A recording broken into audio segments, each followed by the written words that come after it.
NHK World Japan မြန်မာဘာသာနဲ့တင်ဆက်နေပါတယ်ခင်ဗျာဂျပန်စံတော်ချိန်မနေ့9:30မိနစ်မြန်မာစံတော်ချိန်မနေ့9:00နာရီအချိန်မှာတိုင်းတို့13633ကီလိုဝတ်ကနေဂျပန်စံတော်ချိန်ည7:30မိနစ်မြန်မာစံတော်ချိန်ည9:00နာရီမှာတော့တိုင်းတို့1ကကီလိုဝတ်ကနေအကြဒေတာတို့သတင်းနဲ့အစီအစဉ်တွေနေ့စဉ်ထုတ်လွှင့်နေပါလိမ့်နောက်ပိုင်းနဲ့သတင်းနဲ့အစီအစဉ်တွေကိုတော့ nhk.jp/BURMEFD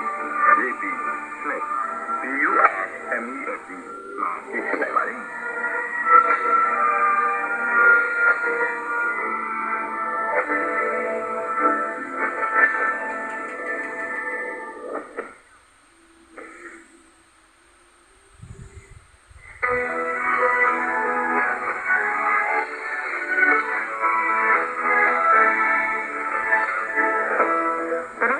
新鲜嘛，古镇嘛，这边的行。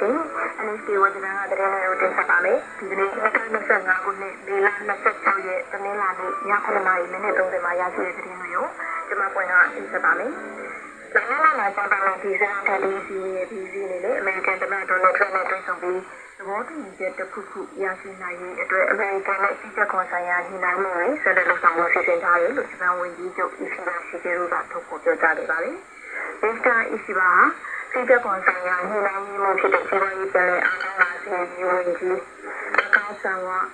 မျိုးစီနဲ့တနင်္ဂနွေနေ့မှာတွေ့ဆုံခဲ့ပါတယ်။မစ္စတာအန်တိုနီယိုဟာအမေရိကန်ကွန်ဂရက်ကိုယ်စားလှယ်ဂျာနီဆန်ဂရီအပါအဝင်အကြီးအကဲရာရှိတွေနဲ့ဝါရှင်တန်မှာတွေ့ဆုံခဲ့ပြီးနောက်ဂျပန်ကိုပြန်လာခဲ့ပါတယ်။ဒီနေ့ကျတော့သူကအခုနောက်ဆုံးစစ်တပ်ကမှုမှာဆက်လက်ခဲ့တဲ့အကြောင်းအရာတွေနဲ့ပတ်သက်ပြီးရှင်းပြပြောကြားခဲ့ပါတယ်။အစောပိုင်းမှာမစ္စတာအီရှိဘာ